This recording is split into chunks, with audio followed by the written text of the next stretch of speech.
Get out and let's see how tough you feel when you have no way to get home." Jessica laughed, her voice cutting through the Scottish Highland air like a blade. Brian gunned the rental car engine, gravel spraying from the tires, as they disappeared down the winding country road, leaving me standing alone with my suitcase on a patch of grass that barely qualified as a village square. That's when I realized my own daughter had just declared war on me. You're watching this, subscribe and let me know where you're watching from. Let me back up and tell you exactly how a 67-year-old American grandmother ended up stranded in the middle of nowhere, Scotland. Because, trust me, it wasn't on any travel brochure I'd ever seen. Weeks earlier, Jessica had called me with what she claimed was exciting news. Mom, Brian's company is sending him to Edinburgh for a conference, and we thought it would be wonderful if you joined us for a little family vacation. Afterward, I should have known something was off when she used the word wonderful. Jessica hadn't found anything about me wonderful since her teenage years, but like the fool I apparently was, I'd gotten excited. When was the last time my daughter had invited me anywhere? When was the last time she'd wanted to spend time with me that didn't involve babysitting her kids or lending her money? So I'd booked my flight, packed my best clothes, and even bought a new camera to document our wonderful family trip. The trouble started the moment I met them at Edinburgh Airport. Jessica took one look at my outfit, a perfectly respectable pantsuit I'd bought specifically for the trip, and rolled her eyes so hard I'm surprised they didn't fall out. "Really, Mom? You're going to dress like a librarian the entire time we're here?" Brian, ever the charmer, had smirked from behind his phone. "At least she matches the scenery. All those old castles and museums." I'd bitten my tongue, determined not to let their rudeness ruin what I'd hoped would be a chance to reconnect. For 3 days, I'd followed them around Edinburgh like a third wheel they couldn't shake. When they wanted to eat at expensive restaurants, I'd paid without complaint. When they wanted to shop for things they couldn't afford, I'd handed over my credit card with a smile. When they'd booked us into separate hotel rooms because everyone needs their space, I'd agreed cheerfully. Yesterday morning, Brian had announced we were taking a scenic drive through the Highlands. "You'll love it, Margaret," he'd said, using my full name the way he always did when he was being condescending. Very authentic Scottish experience. The drive had been beautiful. I'll give him that. Rolling hills covered in purple heather. Ancient stone bridges crossing streams that sparkled in the September sunlight. For a moment, sitting in the back seat of their rental car, I'd actually felt grateful to be there with them.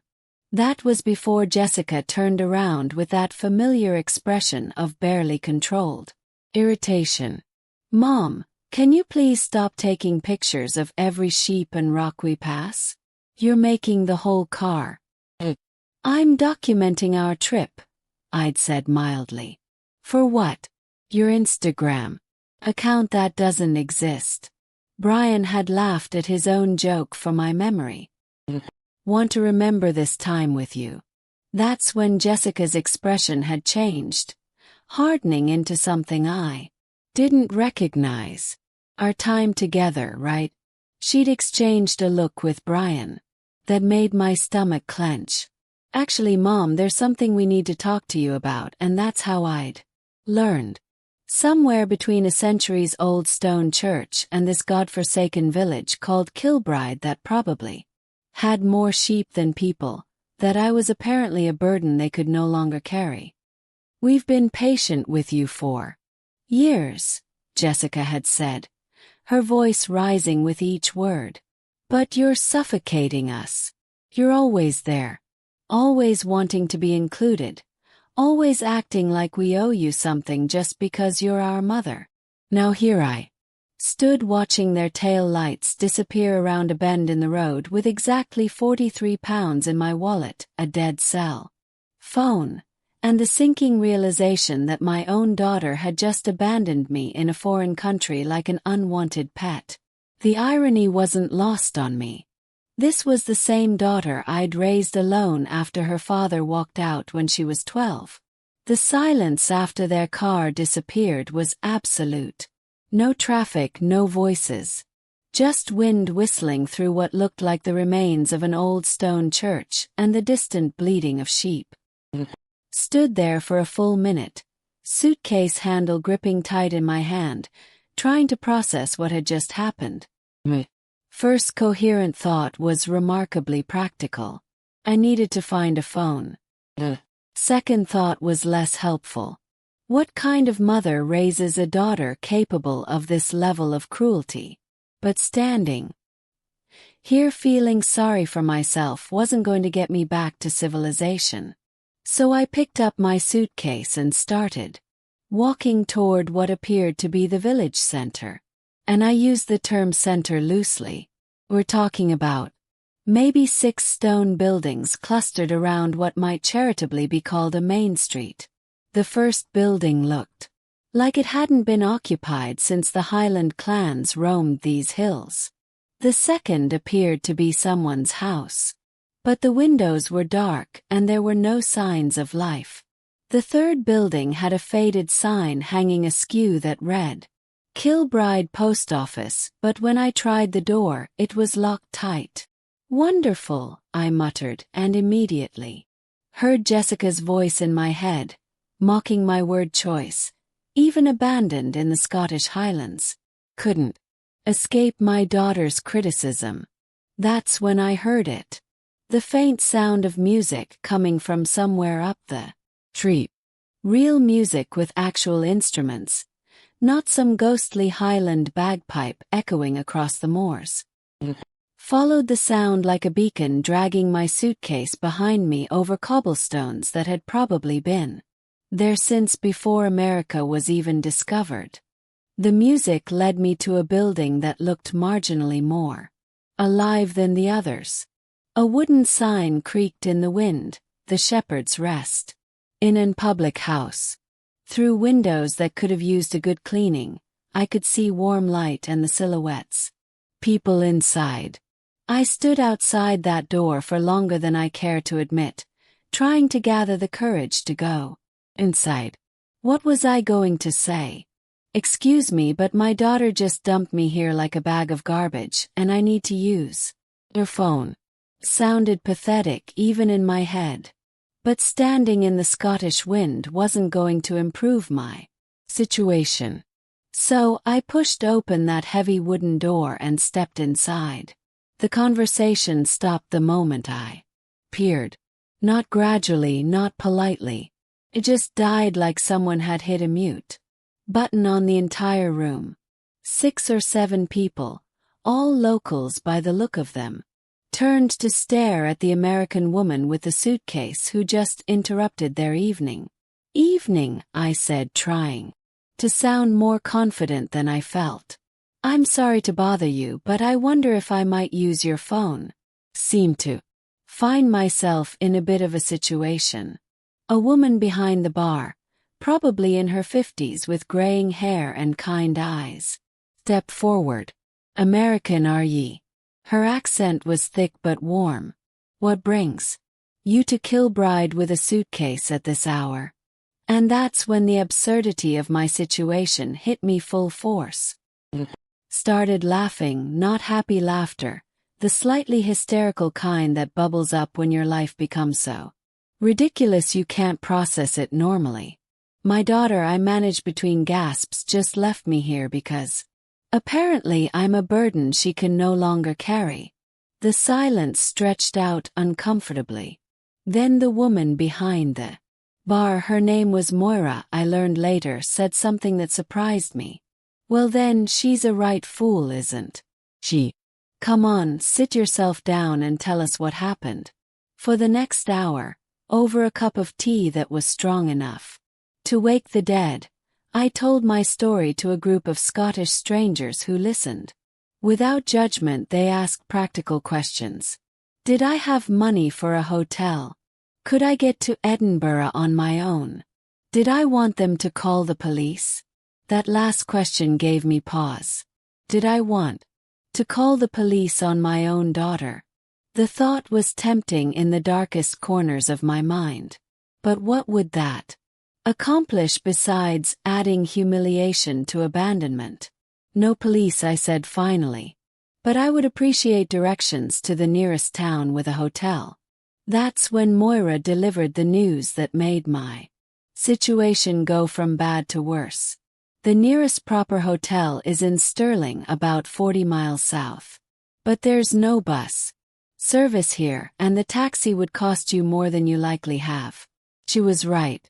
£43 wouldn't cover a taxi to the next village, let alone a hotel room and meals. While I figured out how to get home. However, Moira continued, and I heard hope creeping into her voice. We do have a room upstairs that we rent out sometimes. It's nothing fancy, but it's clean and warm. 20 for the night, breakfast included. I wanted to hug this woman. £20 I could afford, and it would give me time to think, to plan, to figure out how to get out of this mess with whatever dignity I had left. As I climbed those narrow stairs behind Moira, suitcase bumping against the worn wooden banister, I caught a glimpse of myself in an old mirror hanging in the hallway. My hair was disheveled from the wind, my carefully planned outfit wrinkled from travel, and my eyes looked shell-shocked. But underneath the shock, something else was stirring, something that felt surprisingly like determination. Jessica thought she could dump me here and break me. She was about to learn that her mother was tougher than she remembered. The room above the Shepherd's Rest was exactly as Moira had described. Nothing fancy, but clean and warm. A single bed with a thick wool blanket, a wash basin with running water, and a small window that looked out over the village square where I'd been abandoned just hours earlier. I sat on that bed and made a list in my head of everything I needed to do. Find a way to charge my phone, contact my bank to access more money, book transportation back to Edinburgh, and somehow get home to Minnesota. Simple enough in theory. In practice, it felt overwhelming. The phone charging turned out to be easy enough. Moira had a universal adapter behind the bar. While it powered up, she served me a dinner that I hadn't ordered, but desperately needed. The Scottish soup, fresh bread, and a glass of red wine that loosened the knot in my chest. "So," she said, settling into the chair across from me, "what's your plan then?" "Survive until I can get home," I said honestly. "And try to figure out how my relationship with my daughter became so broken that she could do something like this." Moira nodded thoughtfully. "Families are complicated things. I've got a son in Glasgow who thinks I'm too old to run this place by myself. Keeps sending me brochures for assisted living facilities." She laughed, but there was no humor in it. As if 20 years of running an inn has suddenly made me incompetent overnight. "Children," I said, raising my wine glass, "apparently think they know what's best for us." "Apparently," she agreed, clinking her glass against mine. That's when my phone finally came back to life, buzzing with a dozen missed calls and twice as many text messages. My heart jumped. Maybe Jessica had realized what she'd done. Maybe she was coming back. Maybe this nightmare was over. But when I scrolled through the messages, my hope curdled into something much darker. They weren't from Jessica at all. They were from my bank. "Unusual account activity.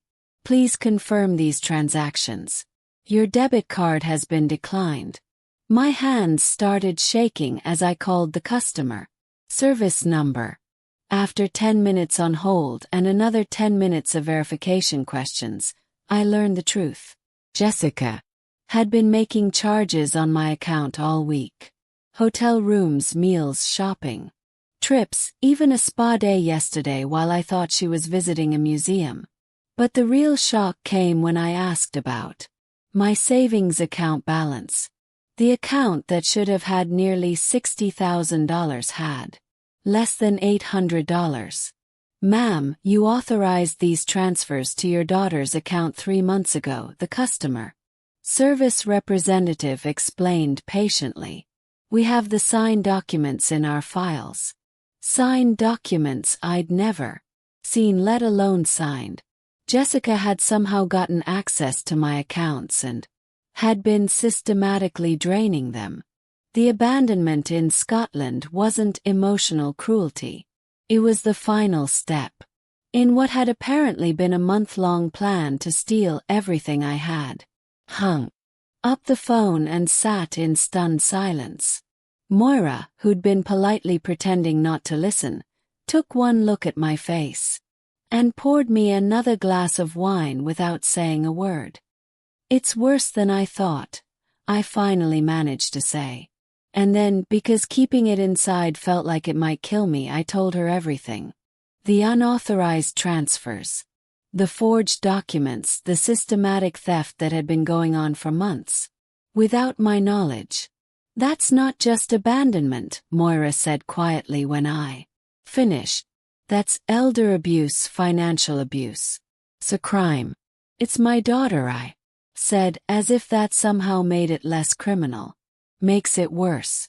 Not better, she replied firmly. Family members who do this know exactly how much damage they're causing.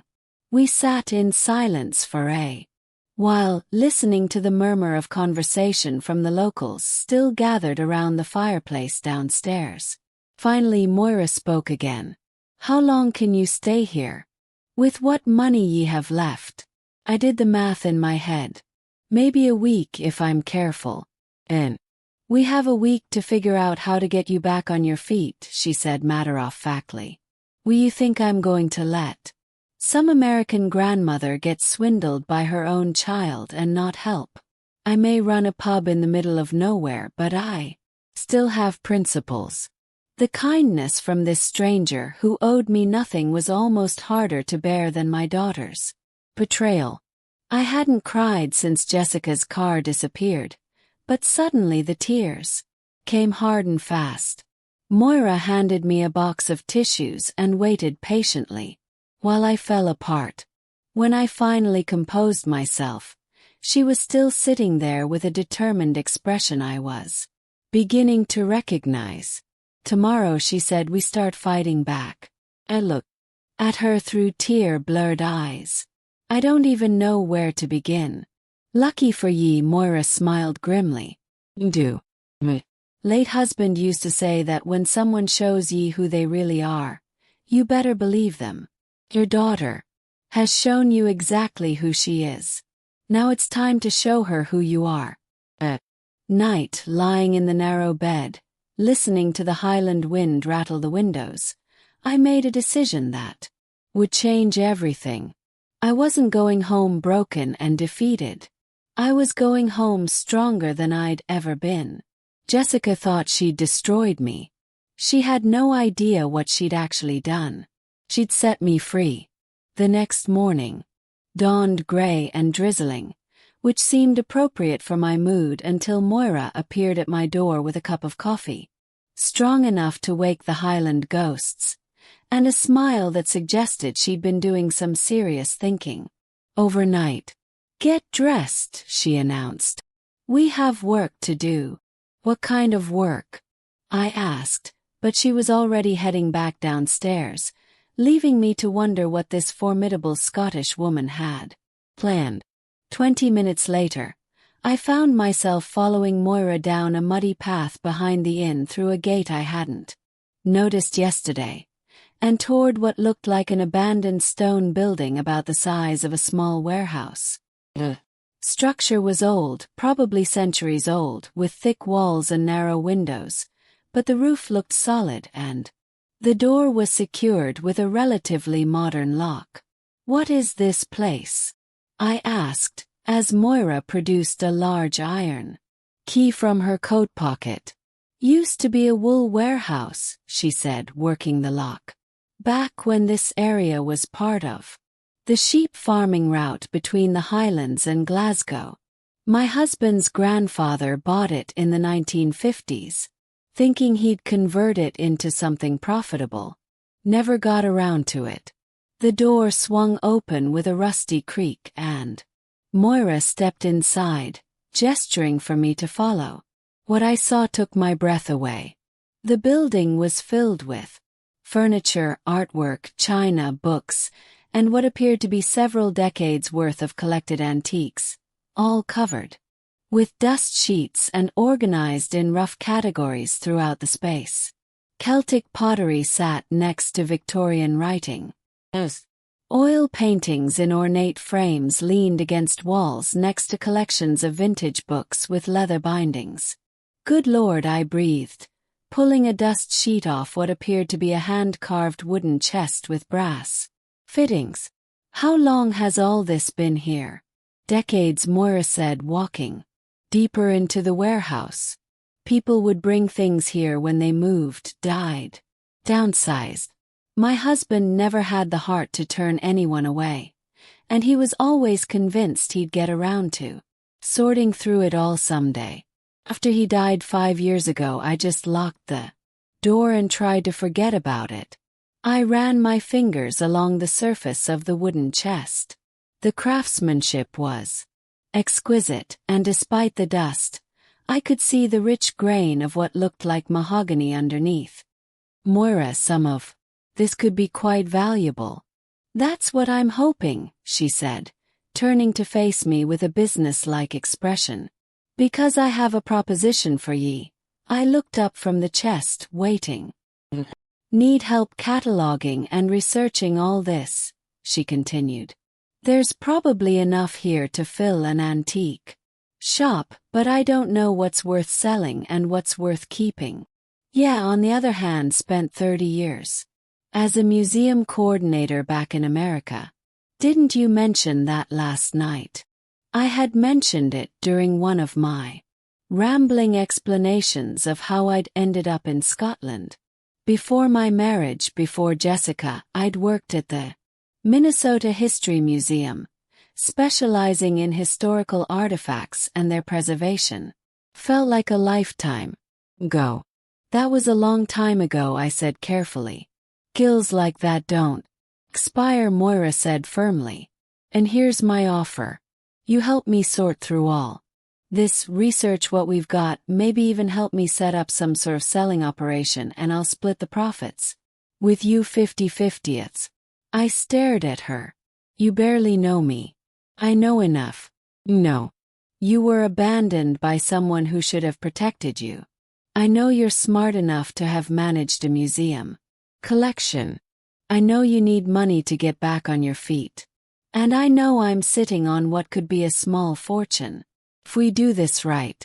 I walked deeper into the warehouse, pulling back more dust sheets. A set of Wedgwood china, complete and without visible chips. A collection of first edition books that made my museum curator heart skip a beat. A painting that looked suspiciously like it might be a minor Scottish master from the 18th century. "This could take months," I said. "Good," Moira replied. "Because I've got plenty of time, and now you do too." She was. But Jessica's betrayal had inadvertently given me something I hadn't had in years. Complete freedom from family obligations. No grandchildren to babysit. No daughter to enable. No one expecting me to be the accommodating mother who never made waves. "What about selling what we find?" "Yes. I don't know anything about the antique market here." Moira smiled. "That's where it gets interesting. My neighbor's nephew runs an auction house in Edinburgh. In stuff mostly. He's been after me for years to let him evaluate some of the pieces that have been sitting here. Never seemed worth the trouble before, But with two of us working on it, I picked up what appeared to be a small porcelain figurine. Turning it over to look at the maker's mark on the bottom, my museum training kicked in automatically, and I felt a familiar thrill of recognition. "I said slowly. "This is a Royal Dalton figure from their early production period. If it's authentic and in good condition, it could be worth several £100. Her eyes widened. "For that little thing. For that little thing." I set it down carefully and looked around the warehouse with new eyes. If this one small piece was valuable, and it had been chosen essentially at random from hundreds of items, we're going to need better lighting, I said, and realized I was already planning our attack on this treasure trove. "Is that a yes?" Then I thought about Jessica, probably back in Edinburgh by now, assuming I was stranded and helpless. Thought about my depleted bank accounts and my uncertain future. Then I looked around this warehouse full of possibilities and felt something I hadn't experienced in months. Excitement. "It's a yes," I said, "but I want 60/40 split and I want it in writing." Moira laughed and stuck out her hand. 60/40 and a proper contract. Knew I liked you. As we shook hands surrounded by decades of forgotten treasures, I couldn't help but smile. Jessica thought she'd left me with nothing. She'd actually left me with the first real opportunity I'd had in years to build something that belonged entirely to me. 3 weeks later, I was covered in dust. My fingernails were permanently stained, and I'd never been happier. Moira and I had established a routine that worked like a well-oiled machine. Mornings spent carefully cataloging items in the warehouse. Afternoons researching their history and value using the surprisingly good internet connection at the Shepherd's Rest, and evenings planning our next moves. The Royal Dalton figurine had been just the beginning. We'd found a complete set of Edinburgh crystal that was worth more than my car back home. A collection of Victorian jewelry that made my heart race when I looked up comparable pieces online. And yesterday, wrapped in what looked like old bed linens at the very back of the warehouse, we'd discovered something that made both of us stop and stare. "That's not just any painting," I told Moira, carefully examining the canvas with a magnifying glass we'd bought in the village. "Look at this brushwork. Look at the signature in the corner." The painting was small, maybe 18 in x 12. But it was exquisite, a high landscape with a kind of detail and color saturation that spoke of true artistic skill. And in the bottom right corner, partially obscured by years of grime, was a signature that made my museum curator's heart pound. A Nosmouth. Alexander Nosmouth, the father of Scottish landscape painting.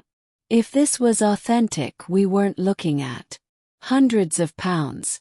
We were looking at thousands. "How do we know for sure?" Moira had asked, her voice barely above a whisper. "We get it properly appraised," I'd said, already making plans. "First, we need to have it professionally cleaned and examined." That's how we'd ended up making our first trip to Edinburgh since I'd started my new life as an accidental antique dealer. Moira drove us in her ancient Land Rover. Carefully wrapped painting secured in the back seat like precious cargo. The art authentication service Moira's nephew had recommended operated out of a converted warehouse in Edinburgh's Old Town. The expert who examined our painting was a woman about my age named Dr. Catherine Murray, with sharp eyes and gentle hands that spoke of decades of experience handling priceless artworks. "Where did you acquire this?" she asked as she carefully unwrapped the painting and set it on her examination table. "It's been in storage for decades," Moira explained. "Part of an estate collection." Dr. Saw Murray nodded and began her examination using tools and techniques I recognized from my museum days. After what felt like hours, she finally looked up with an expression I couldn't quite read. "Well?" I asked, trying to keep the anxiety out of my voice. "Authentic," she said simply. "Mid-period Nasmouth, probably painted around 1820. Subject matter is consistent with his work from that time, and the provenance makes sense. This area of Scotland was one of his favorite painting locations." Moira and I exchanged glances. "And the value?" Moira asked. "At auction, assuming proper documentation and providence. Research, I'd estimate between 15 and 20,000. Actually gasped. £20,000 for one small painting that had been gathering dust in a Scottish warehouse. If this was representative of what we might find in the rest of the collection, however, Dr. Murray continued, and my heart sank. "There's something else you should know." She pulled up a database on her computer screen and turned it toward us. "Ran the painting through our record system, and there's a notation here from 1987. This piece was reported as part of a collection that went missing from the Mloud estate when the family lost their property to creditors." My stomach dropped. "Missing as in stolen?" "Not necessarily stolen," Dr. Murray said carefully. "More likely sold privately to settle debts, but without proper documentation of the sale. It's not uncommon with estate collections from that era. Families in financial trouble often sold pieces quietly to avoid public scrutiny." "So we can't sell it?" Moira asked, the disappointment clear in her voice. "You can, but you'd need to do more research first. Find documentation of how the piece came to be in your warehouse. Establish a clear chain of ownership. It's doable, but it takes time and potentially some legal assistance." As we drove back to Kilbride, the painting secured once again in the back seat, found myself thinking not about the potential complications, but about the possibilities. If we had one authentic Nasmouth, what else might be hidden in that warehouse? And more importantly, I was discovering that I had skills I'd forgotten I possessed. "You look like you're scheming," Moira observed from the driver's seat. "I'm thinking," I corrected, "about how to research the provenance of that painting, about what other treasures might be waiting for us, and about how your warehouse is about to become the most organized antique collection in Scotland." "Sounds like scheming to me," she said with a grin. That evening, as I sat in my little room above the pub with my laptop, researching estate sales and auction records from the 1980s, I caught myself smiling. For the first time since my husband died 2 years ago, I felt useful more than useful. Felt necessary. My phone buzzed with a text message, and for a moment my heart jumped. Maybe Jessica had finally realized what she'd done. Maybe she was ready to apologize to make things right. But the message wasn't from Jessica. It was from my sister Linda back in Minnesota. "Haven't heard from you since your Scotland trip. How are you doing? Call me." I looked at that message for a long time before typing back. "I'm doing better than I have in years. I'll call you soon with news," because I was beginning to suspect that Jessica's betrayal, painful as it had been, might have been the best thing that ever happened to me. I was about to find out just how right I was.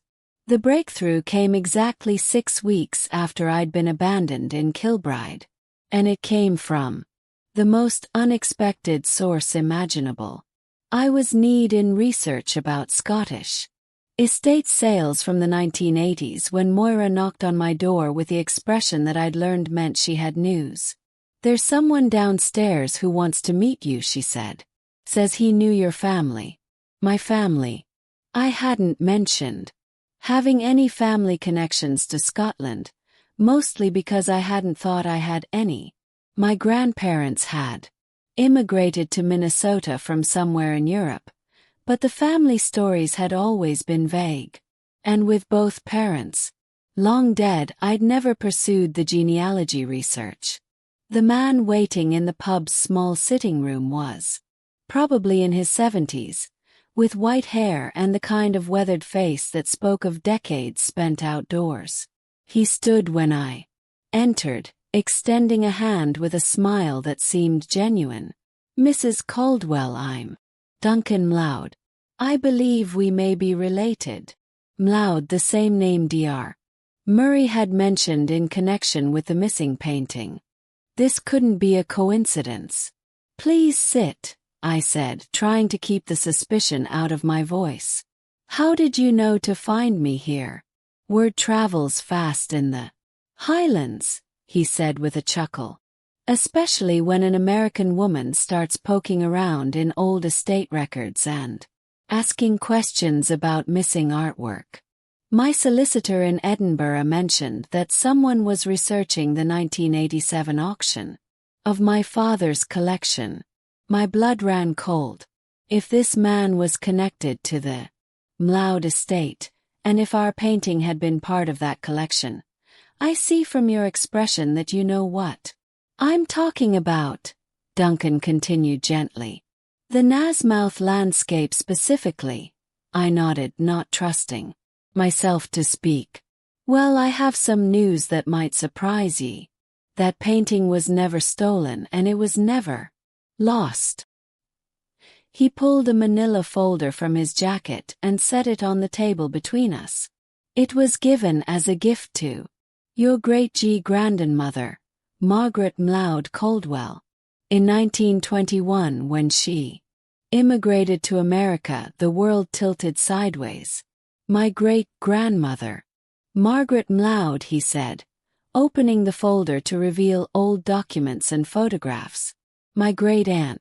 She married an American businessman named William Caldwell, who was visiting Scotland on business.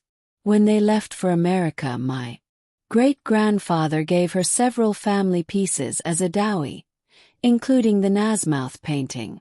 I stared at the documents he was showing me: immigration records, marriage certificates, and most importantly a detailed inventory of items given to Margaret Mloud upon her marriage, signed and witnessed in 1921. "But how did it end up in the warehouse here?" I asked, my head spinning. Duncan smiled sadly. "Margaret came back to Scotland in 1949 after her husband died. She was in poor health and didn't have any children yet. That came later with her second marriage. She stayed with our family for several months, but she was too ill to travel back to America with all her possessions. So she left them in our care with instructions to hold them until she could return for them. And she never came back." "She did. Actually in 1952 with her new husband and a baby daughter, your grandmother. But by then she was happy in her new life in America, and she told my grandfather to keep the items or do with them as he saw fit. He stored them in various places around the property. I was having trouble processing this information. So the painting belonged to my family all along." "More than that," Duncan said, pulling out another document. "According to Scottish inheritance law, and given that you're Margaret's direct descendant and the only surviving member of that family line, everything she left behind legally belongs to you. Everything. The painting is just the beginning. There were jewelry pieces, china, several other artworks, and some family documents that your great-grandmother thought might be of interest to her descendants someday." My hands were shaking as I reached for the inventory list.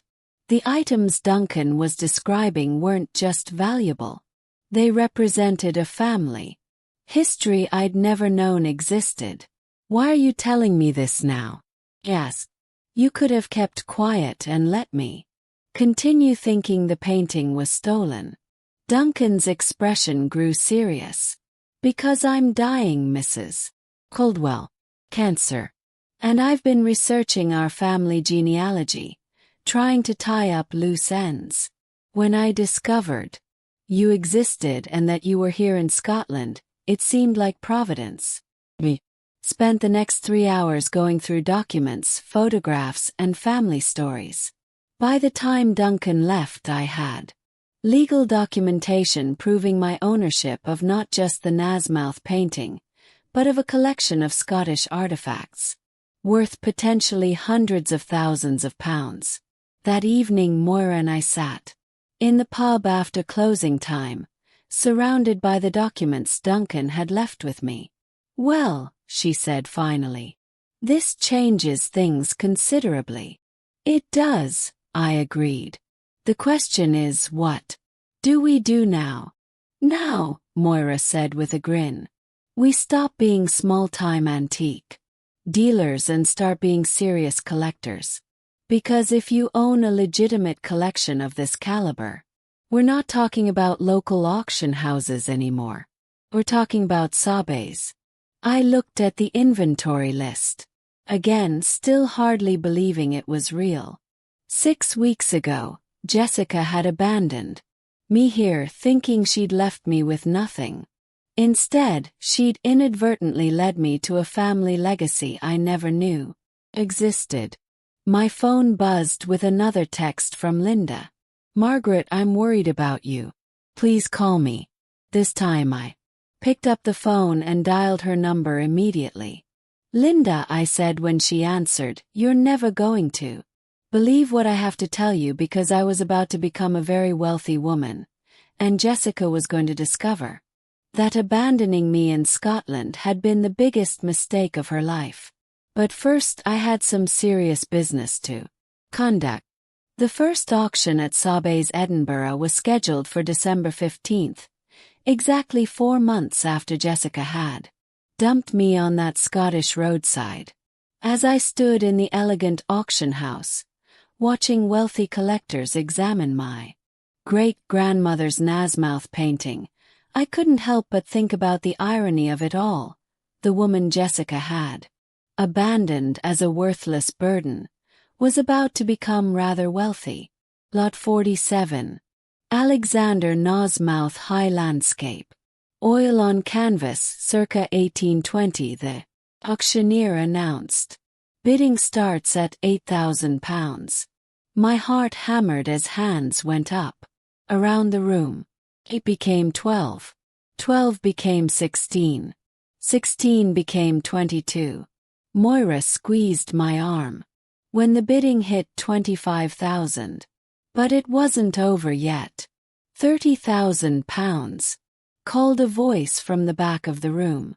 35,000 to the gentleman in the front row. 40,000. When the hammer finally fell at £47,000, I had to sit down. One small painting that had been gathering dust in a Scottish warehouse had just sold for more money than I'd made in 2 years at my old job. And it was just the beginning. Over the next 6 weeks, we sold 12 pieces from my inherited collection. The Edinburgh crystal brought in 8,000. A set of Victorian jewellery fetched 15,000. A collection of rare Scottish books from the 18th century sold for £22,000 to a private collector in London. By the end of January, my bank account showed a balance I'd never dreamed possible. More importantly, I discovered I had a genuine talent for this business. My museum background, combined with Moira's local knowledge and practical sense, had created something special. "We should make this permanent," Moira said over dinner one evening in February. "I mean really permanent. Not just you helping me clear out the warehouse, but a proper antique business."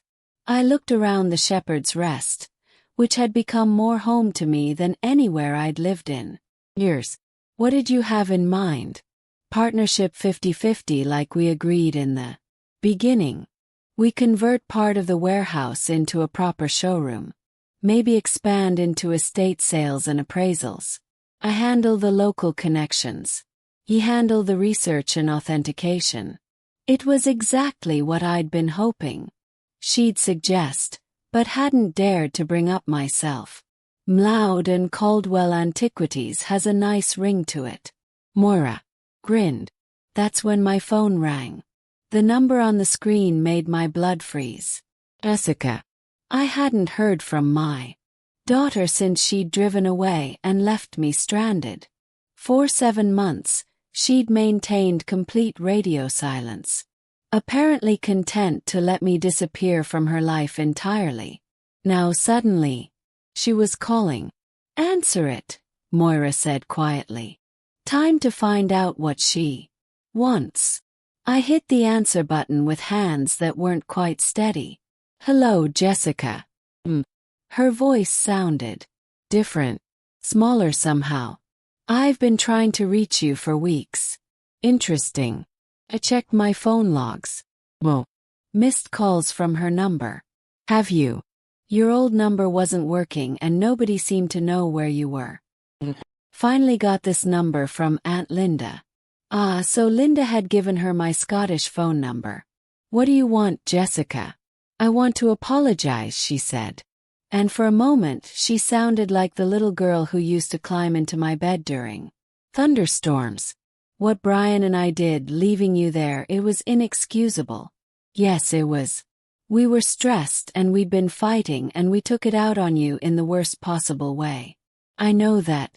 And I know a phone call can't fix what we did. I waited, saying nothing. 7 months of silence had taught me the power of letting other people fill uncomfortable pauses. Are you still in Scotland? She asked finally. I am. Mom, please come home. Come back. To Minnesota. I know we have a lot to work through, but I miss you. Brian and I both miss you. The old Margaret might have melted at those words. The old Margaret had spent years craving exactly this kind of acknowledgement from her daughter. But the new Margaret, the one who'd built a successful business and a new life, recognized the manipulation in her daughter's voice. Why now, Jessica? After 7 months of complete silence, why are you suddenly calling? Then does it matter why? I'm trying to make things right. Matters to me. Another pause. Longer this time. Fine. Something online, a news article about auction sales in Scotland. There was a picture of you with some antique dealer. And it mentioned that you'd sold some family collection for a lot of money. And there it was. Jessica hadn't called because she missed me or felt guilty about abandoning me.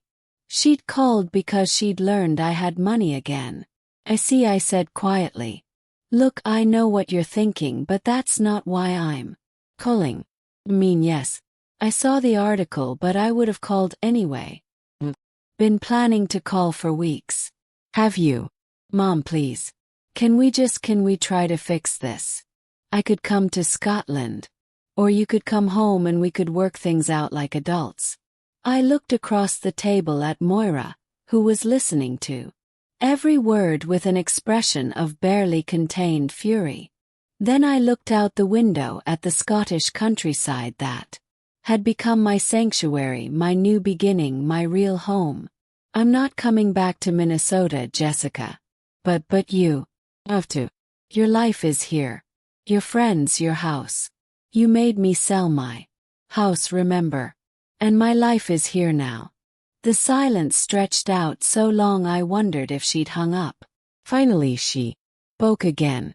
And this time the little girl voice was completely gone, replaced by something harder. Fine, then I'll come to you. Jessica arrived in Scotland 3 weeks later. And she didn't come alone. She brought Brian, of course, but she also brought her 2 children, my grandchildren Emma and Tyler, ages 8 and 12. It was a masterful manipulation. And despite everything, I had to admire the strategy. Hard to stay angry at someone when they're standing next to your grandchildren whom you haven't seen in 8 months. They found me at the warehouse, which Moira and I had converted into a proper showroom and appraisal center. The transformation had been dramatic. What had once been a dusty storage space was now an elegant display area with proper lighting, climate control, and carefully arranged exhibits of the finest pieces from local estate sales. I was photographing a Victorian tea service when I heard the rental car pull up outside. Through the window, I watched Jessica climb out of the driver's seat, looking around Kilbride with the same disdainful expression she'd worn the day she abandoned me. But when Emma and Tyler emerged from the back seat, my heart clenched painfully. They'd grown so much. In 8 months, Emma had lost another tooth, and Tyler had shot up at least 3. "Grandma Margaret!" Emma shrieked, running toward the warehouse door. I barely had time to set down my camera before she launched herself into my arms. Tyler followed more slowly with the carefully controlled enthusiasm of a 12-year-old boy trying to look cool, but I could see the genuine happiness in his eyes. "I missed you so much," Emma whispered against my shoulder. "I missed you too, sweetheart," I said, and meant it completely. Jessica and Brian approached more cautiously, taking in the warehouse's transformation with obvious surprise. "This is not what I expected," Jessica said finally. "What did you expect?" She gestured vaguely around the showroom. "I don't know, something smaller, I suppose, more rustic." Moira chose that moment to emerge from the office area, carrying a folder of appraisal documents and wearing the kind of smile that didn't reach her eyes. "You must be Margaret's daughter," she said, her Scottish accent somehow thicker than usual. "I'm Moira Mloud, her business partner."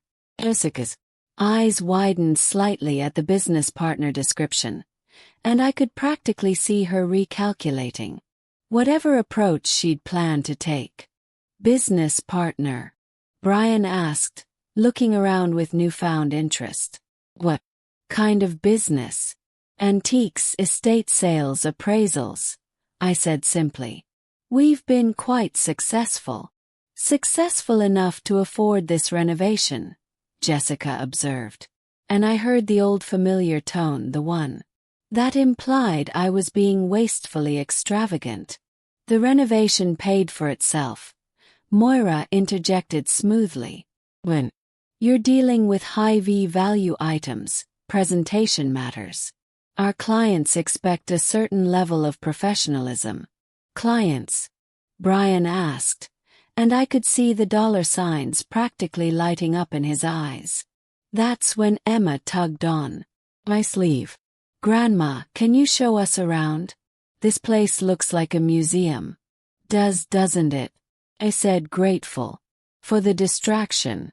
"Would you like to see some of the treasures we've discovered?"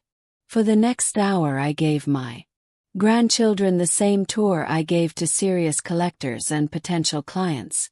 Emma was fascinated by a collection of Victorian dolls, while Tyler was drawn to a display of medieval weapons and armor pieces. "Are these real?" he asked, examining a 16th-century Scottish dirk. "Completely authentic," I confirmed. "That particular piece belonged to a Highland clan chief. We're selling it next month to a collector in London." "For how much?" Jessica asked, appearing beside us. £12,000, I said casually, watching her eyes widen.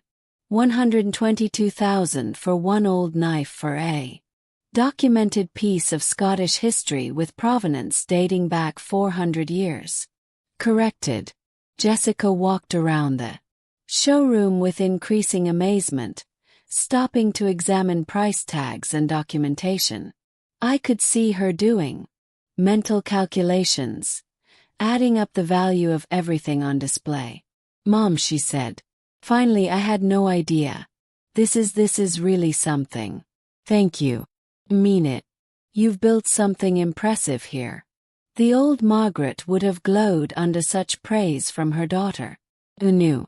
Margaret recognized a setup when she heard one. "What do you want, Jessica?" I asked quietly, drawing her away from where the children were playing. "Can't I just be proud of my mother?" "You can, but that's not why you're here." She looked around the showroom again, and when she turned back to me, the mask had slipped slightly. "Okay, fine. Yes, I'm impressed by what you've accomplished. But I'm also worried about you." "Worried about what?" "About you being taken advantage of. About this woman," she gestured toward Moira, who was showing Tyler how to properly hold the antique dirk, "using you for your knowledge and connections." I almost laughed. "Jessica, Moira saved me. When you abandoned me here, she gave me shelter, friendship, and opportunity. Everything I have now started because of her kindness. But are you sure she has your best interests at heart? Are you sure she's not just using you?" The irony was breathtaking. My daughter, who had systematically drained my bank accounts and then abandoned me in a foreign country, was worried that someone might be using me. "What exactly are you suggesting?" asked. Jessica glanced around to make sure the children weren't listening, then leaned closer. "I think you should come home with us tonight. Pack up whatever's yours and come back to Minnesota, where your family can look out for you." "My family?" "Me, Brian, the kids. We made a terrible mistake, Mom. But we want to make it right. We want to take care of you properly this time." I stared at her, genuinely amazed by the audacity. "Take care of me? You're 67 years old, living in a foreign country, with strangers. What happens if you get sick? What happens when you're too old to work? Who's going to look after you then?" "I'll manage," I said dryly. "But you don't have to manage alone. That's what family is for." And despite everything I knew about my daughter, despite all the evidence of her selfishness and cruelty, some small part of me wanted to believe her. Some small part of me still craved her love and approval. Maybe that's why I made the mistake I was about to make. "I'll think about it," I said. That evening, I agreed to have dinner with Jessica and her family at the small hotel where they were staying in the next village. It was the first time in 8 months that we'd sat around a table together, and I found myself watching my daughter carefully, looking for signs of the woman who had abandoned me. But Jessica was charming that night. She asked thoughtful questions about my business, praised the photographs I showed her of our recent auction successes, and even apologized again, more thoroughly this time. "I've been seeing a therapist," she said over dessert while the children played quietly with the hotel's courtesy tablets about anger management and family relationships. "She helped me understand that what I did to you wasn't just cruel, it was abusive." The word hung in the air between us. Jessica had never acknowledged that her behavior might qualify as abuse. It was, I agreed quietly. "I know, and I know that saying sorry isn't enough. I have to show you that I've changed, that I'm working to become the daughter you deserve." Reached across the table and took my hand. "Mom, I love you. I should have said that more often over the years. Should have shown it better, but I do love you, and I want us to be a real family again." The old Margaret would have melted completely. Even the new Margaret felt a dangerous softening around the edges. "What does that look like?" asked. "Being a real family again. It means we make time for each other. It means I stop taking you for granted. It means the kids get to know their grandmother properly." Emma looked up from her tablet. "Are you coming home with us, Grandma Margaret?" The question was innocent, but it felt loaded with expectation. I looked around the table at these people who were my only family, who had traveled across an ocean to find Me, who were saying all the things I'd longed to hear for years. I don't know. Sweetheart, I said honestly. We could visit you here sometimes too, Tyler suggested. This place is actually pretty. Oh. Jessica smiled at her son's words. We could do that. Maybe we could even help with your business somehow. Brian's good with marketing and social media, aren't you, Brian? Brian nodded enthusiastically. I could set up a website for you, help you reach more customers online. This antique business has real potential, Margaret. With the right marketing strategy, you could probably expand beyond Scotland. For a moment, I let myself imagine it. A real reconciliation with my daughter, grandchildren who knew me and wanted to spend time with me, a family business that bridged the ocean between us. It was seductive. It was everything I'd wanted. It was also probably too good to be true. But that night back in my room, above the Shepherd's Rest, I found myself seriously considering Jessica's offer to come home. Maybe people really could change. Maybe my daughter had genuinely learned from her mistakes. Maybe the cruelty I'd experienced had been an aberration, not her true character. I was still debating with myself when I heard voices outside my window. The hotel where Jessica was staying was only a few hundred yards away, and sound carried clearly across the quiet village at night. I recognized Brian's voice first, then Jessica's. They were standing outside the hotel, apparently having what sounded like a serious conversation. I couldn't make out individual words, but I could hear tone. Urgent, possibly argumentative. Curious, I opened my window slightly and leaned closer. Told you this was a waste of time, Brian was saying. She's not going to just hand over the business. She might, Jessica replied. Did you see how she reacted when Emma asked about coming home? Wants to believe we've changed. And if she doesn't believe it, then we move to Plan B. I felt my blood turn to ice. Plan B. I still think Plan B is too risky. Brian said. What if she finds out? She won't find out.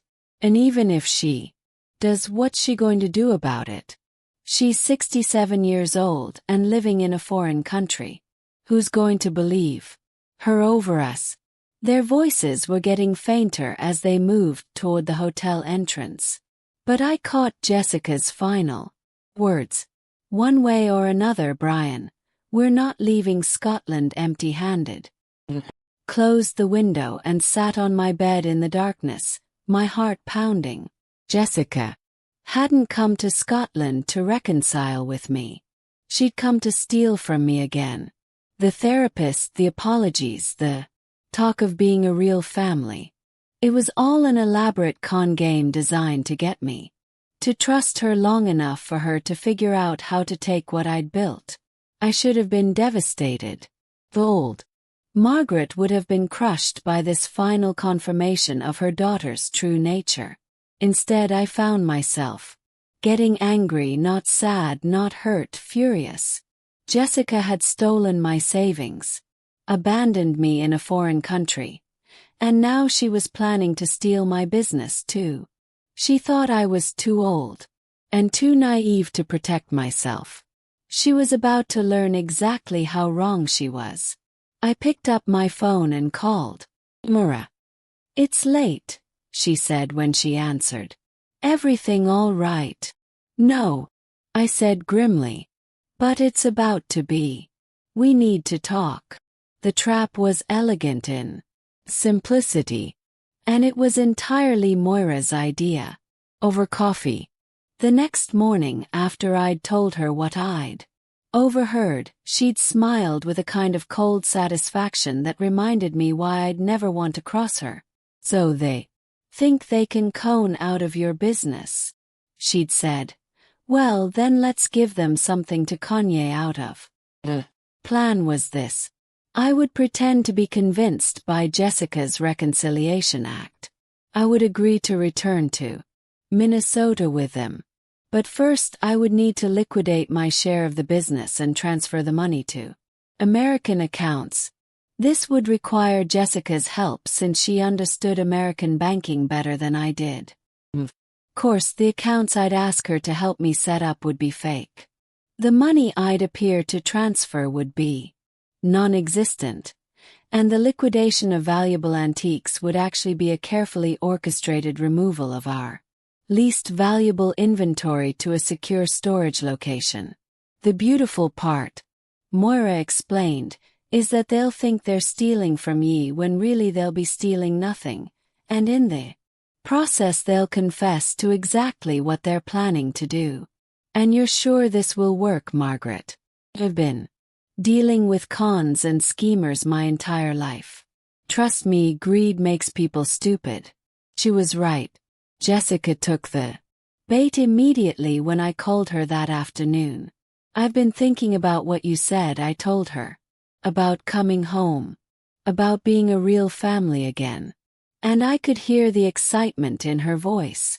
Think you're right. I think I should come back to Minnesota with you. The silence stretched out for several seconds, and I could practically hear her trying not to sound too eager. Really? You mean that? I do, but it's complicated, Jessica. I can't just walk away from the business overnight. There are legal obligations, inventory to deal with, money to transfer. Course, she said quickly. We understand that. Long do you think it would take to wrap things up? Few weeks, maybe a month. And I'd need help with some of the financial aspects. The banking systems are different here, and I want to make sure I don't lose money in the transfer process. Brian and I could help with that, she offered immediately. Brian's really good with finance and international banking. I'll bet he is, I thought. That would be wonderful, I said. Loud. Could you extend your trip? I know it's a lot to ask, but I could really use the support. Absolutely. We'll change our flights. This is more important. Over the next week, Jessica and Brian became my constant companions. They helped me liquidate inventory. Actually, they helped us move our least valuable pieces into storage while we told them we were selling everything. They assisted with closing bank accounts. Actually, they helped us open several fake accounts with minimal balances while we told them we were consolidating my Scottish earnings. Through it all, Jessica played the role of the devoted daughter perfectly. She was attentive, helpful, and seemingly genuine in her desire to make amends. If I hadn't overheard that conversation outside the hotel, I might actually have believed her. The breakthrough came on day 8 of their extended visit. Brian had offered to help me transfer a large sum, supposedly $200,000, from the sale of our most valuable pieces to an American account that he would help me set up. The thing is, Margaret, he explained, international transfers of this size can be tricky. Sometimes it's easier to route the money through multiple accounts to avoid taxation issues and currency exchange fees. Multiple accounts just temporarily. Set up a holding account, transfer the money there first, then move it to your permanent American account once we're back in Minnesota, and you'd have access to this holding account just to facilitate the transfers, Jessica added quickly. It would still be your money, of course. We'd just be helping you manage the technical aspects. He nodded thoughtfully. That makes sense. You're both so much better with this kind of thing than I am. Exactly, Brian said. And I caught the quick glance he exchanged with Jessica. We just want to make sure you don't get taken advantage of by banks or currency exchange services. The irony was so thick you could cut it with a knife. That evening, I met with Moira and our solicitor, Duncan Mloud's nephew, James, to finalize the details of our trap. Everything was ready, the fake accounts, the false transfer confirmations, even fabricated documentation showing the fictional sale of our most valuable inventory. Are you sure about this? James asked. Once they attempt to access those accounts, they'll be committing fraud. Criminal fraud. I'm sure, he said. My daughter has stolen from me twice now. I won't give her the opportunity for a third time. And if they actually go through with it, if they try to take the money and disappear, then we call the police and press charges. Moira nodded approvingly. They made their choice when they decided to Kanye. Now they get to live with the consequences. The next morning I told Jessica and Brian that everything was ready for the transfers. Are you excited? Jessica asked as we walked to the bank. About coming home, starting fresh. I looked at my daughter. This woman who had given me such joy as a child, such pain as an adult, and felt something surprisingly like pity. Yes, I said honestly. I'm excited about starting fresh, just not in the way she imagined. The call came at 6:47 a.m., 3 days after Jessica and Brian had returned to Minnesota with what they believed was access to my $200,000. I was having breakfast with Moira when my phone rang, showing Jessica's number. Her voice was shaking. We need to. Good morning, Jessica. How are you settling back in? There's a problem with the bank accounts, the ones Brian set up for your money transfer. What kind of problem? They're frozen. The bank says there was suspicious activity and they've locked everything down pending an investigation. I took a sip of my coffee, savoring the moment. Strange. What do they mean by suspicious activity? I don't know. Brian's been on the phone with them for hours, but they won't tell us anything. They just keep saying there's an ongoing investigation. Well, I suppose that's concerning. Have you contacted the police? Silence. Police. If there's been suspicious activity involving my money, shouldn't we report it to the authorities? Don't think that's necessary. These things usually resolve themselves. Do they? How convenient that you know so much about banking irregularities, Jessica. Another pause. Longer this. When she spoke again, her voice had changed. Harder, more desperate. I think there might have been some kind of mistake in the transfer process. Could you call your bank in Scotland and ask them to resend the money? Maybe to a different account. Could I? I sat down my coffee cup and smiled at Moira, who was listening to every word with obvious satisfaction. And which account would you like me to send it to this time? Brian has another account we could use temporarily, just until we figure out what went wrong with the first one. How helpful of Brian to have so many accounts available. Please. We're trying to help you here. Are you? That's interesting. Because from where I'm sitting it looks like you're trying to steal from me. Again, the silence this time was absolute. Don't know what you mean, Jessica said finally, but her voice lacked conviction. I mean that there was no 200,000. Jessica, I mean that the accounts Brian set up were fake, monitored by police financial crimes investigators. I mean that every conversation you had with those banks was actually with undercover officers, gathering evidence. I could hear Jessica's breathing quicken on the other end of the line. That's impossible. We saw the documentation. We saw the transfer confirmations. You saw fabricated documents designed to catch you in exactly the kind of fraud you were planning. We weren't planning fraud. We were helping you, were you? Then why did I overhear you and Brian outside your hotel discussing Plan B and how you weren't leaving Scotland? Empty-handed. Complete silence. The truth is, Jessica, you never came to Scotland to reconcile with me. Came because you learned I had money and you wanted to steal it, just like you stole my savings last year. The apologies, the therapy story, the promises about being a real family. It was all lies designed to manipulate me into trusting you long enough for you to rob me blind. That's not true. But her voice was weak now. Defeated, isn't it? Then why don't you call the police yourself?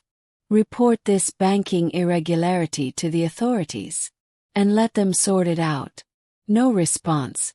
Thought not. I stood up and walked to the window, looking out at the Scottish countryside that had become my true home. Jessica, I gave you every opportunity to be a real daughter to me. I forgave your cruelty, your theft, your abandonment. I was even willing to believe you had changed, that you genuinely wanted to make amends. I did want that. I do want that. No, you don't. You want my money. You've always only wanted my money. And now you don't get either. Mom, please let's talk about this reasonably. I know we made mistakes, but we can fix this. I laughed, but there was no humor in it. There is no we, Jessica. There's me. Living my life in Scotland with people who genuinely care about me. And there's you sitting in Minnesota trying to figure out how to explain to your husband why your latest con didn't work. It wasn't a con. Then what was it? Silence. Here's what's going to happen. Continued. You're going to leave me alone. Completely alone. No more phone calls. No more manipulation. No more attempts to insert yourself into my life for financial gain. In exchange, I won't press charges for attempted fraud. You can't press charges. We didn't actually take any money. No, but you tried to. And you did take money last year. Money you stole from my accounts using forged documents. The statute of limitations hasn't run out on that, Jessica. I could hear her crying now, but it didn't move me the way it once would have. Phew. Contact me again, I said firmly, if you show up in Scotland again, if you try any more schemes involving me or my business, I will prosecute you to the fullest extent of both American and Scottish law. Are we clear? Mom, you can't just cut me out of your life. I'm your daughter. No, I said quietly. We're my daughter. Now you're just someone who shares my DNA and thinks that entitles her to my money. Hung up the phone and turned to Moira, who was watching me with an expression of pride.